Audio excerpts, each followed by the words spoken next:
Varje morgon började på samma sätt för Takeshi. Alarmet ringde tidigt, långt innan solen gick upp över Tokyo. Han satt redan på sängkanten, gnuggade ögonen och sträckte på armarna. Han såg på sin lilla lägenhet. Katten Neko vilade på fönsterbrädan och öppnade långsamt sina gröna ögon. Takeshi log. God morgon, Neko, sa han mjukt. Sedan gick han till köket. Han öppnade kylskåpet och tog fram ris, grönsaker och fisk. Han gjorde bentolådan snabbt eftersom han visste att han skulle bli sen annars. Han placerade lådan i sin väska och såg sig omkring. Den lilla lägenheten var tyst, bara ljudet från kylskåpet hördes. En stund senare slängde han på sig sin jacka, tog på skorna och gick ut. Neko satt kvar i fönstret. Jag kommer hem ikväll, sa Takeshi innan han stängde dörren. Trapphuset luktade av gammalt trä och rök från någons frukost. Det var alltid samma människor i trappan på morgonen. En kvinna med en liten hund, en man med ett långt paraply. Takeshi nickade mot dem. Han gick snabbt till stationen. Gatorna var trånga. Han undvek cyklar och skyndade sig genom de smala gränderna. När han kom fram till stationen var perrongen redan full av folk. Alla väntade tyst på tåget. Han tog upp mobilen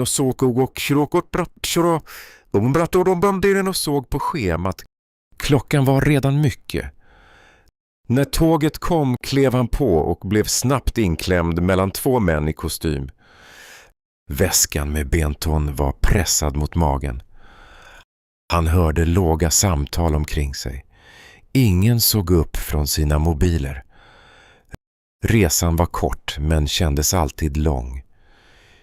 Hela vägen till universitetet såg han samma landskap. Höghus, risfält mellan betong och gamla trähus i hörnen.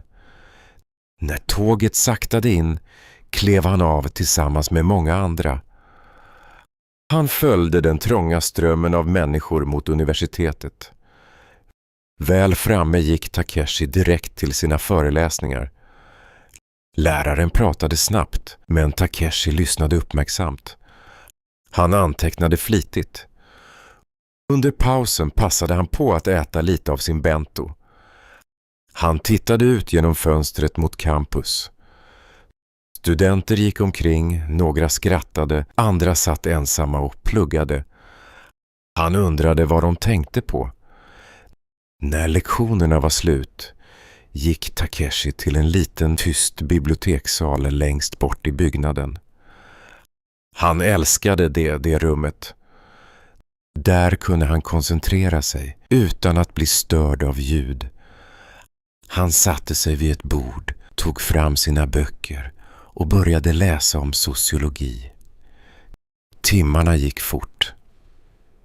Vid 4-tiden stängde Takeshi böckerna, packade ihop och reste sig. Han tittade ut genom fönstret igen.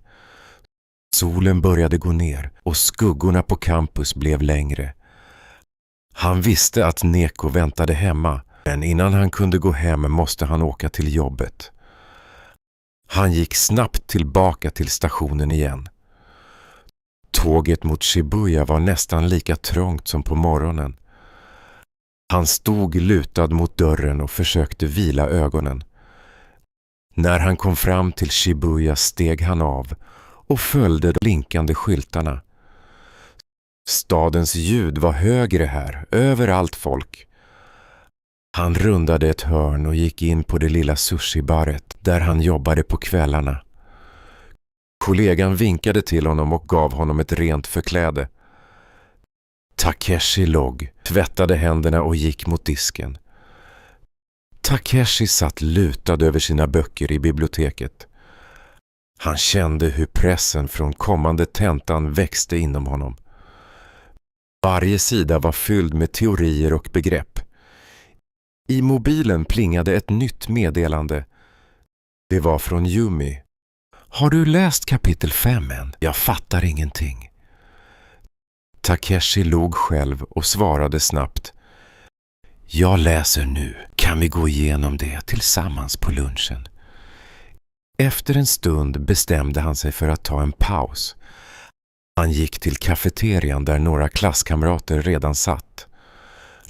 Luften var fylld med doften av soppa och friterad kyckling. Han satte sig vid bordet med Kenji och Yumi. Ska vi dela några sushis? Frågade Kenji med ett leende. Takeshi nickade och tog sin plånbok. Allt var dyrt nära universitetet, men de hittade ett erbjudande på billig sushi. De 3 delade på en tallrik, pekade på bitarna och pratade om föreläsningen. Jag förstår inte den där artikeln om identitet, suckade Yumi medan hon plockade upp en bit med pinnar. Kenji försökte förklara, men skrattade mitt i meningen. Någon tappade wasabi på bordet. Alla skrattade. Trots stressen kändes det lätt att skratta tillsammans. Efter lunchen gick de tillbaka till biblioteket. Takeshi satte på sig hörlurarna och försökte fokusera, men ibland sneglade han på mobilen. Meddelanden från gruppchatten plingade in. Hur svarar man på 3:e frågan på uppgiften? Skrev en student. Takeshi svarade snabbt innan han fortsatte läsa. Innan han visste ordet av var klockan mycket. Han packade ihop sina böcker och gick till omklädningsrummet nära kafeterian. Han bytte om till skjorta och förkläde, knöt snörena bakom ryggen. Han gick ut genom bakdörren och följde de ljudliga gatorna till sushibaren. Dofterna av sojasås och ingefära mötte honom redan i trappan. Inne i baren slog han på kassapparaten och hälsade på kollegorna.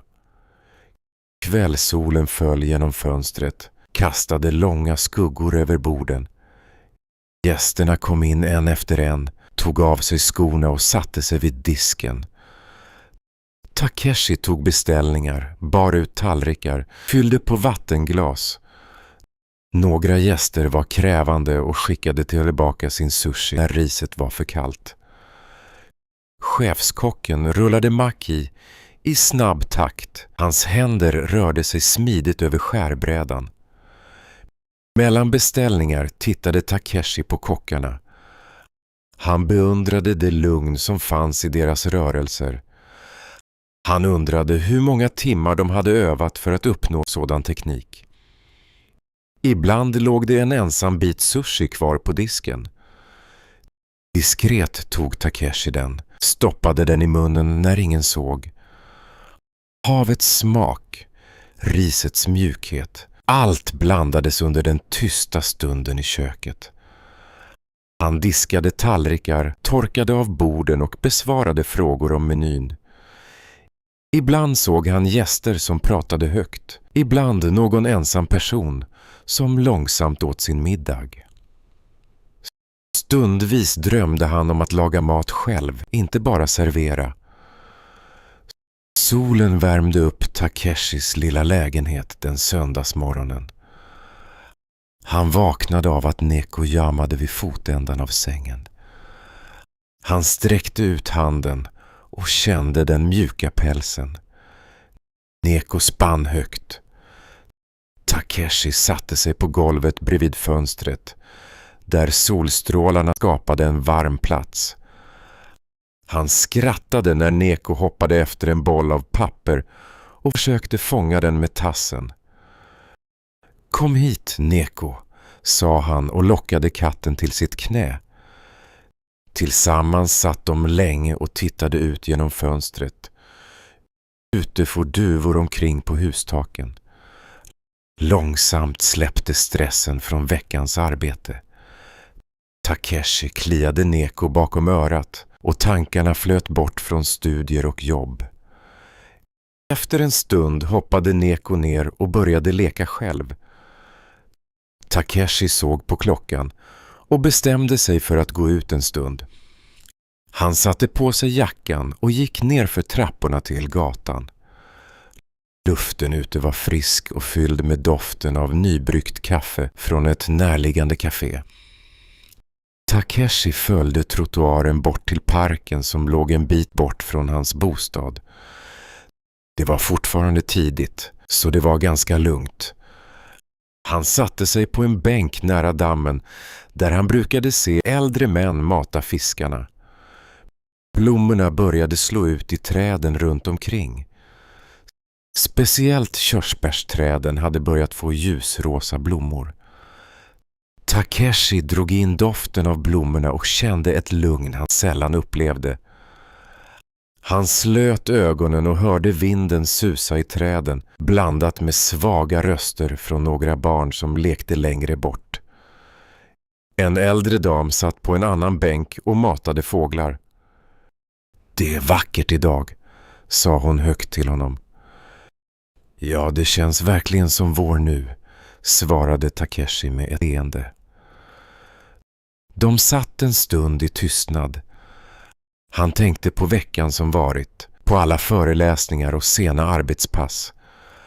Han undrade hur det skulle kännas att alltid ha så här lugna dagar. Plötsligt landade ett blomblad på hans sko.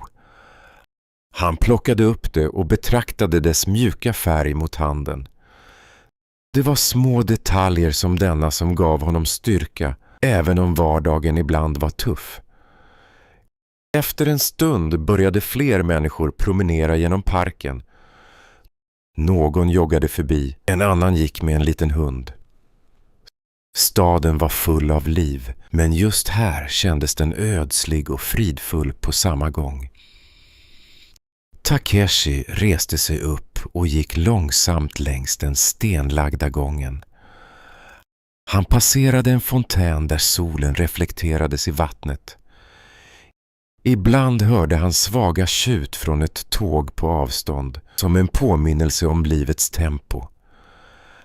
Han gick mot parkens utgång och stannade till vid ett stånd där en man sålde små bakverk. Takeshi köpte en söt riskaka som han åt på väg hem medan såg körsbärsbladen dansa i vinden. Kvällen innan det stora provet regnade det över Tokyo.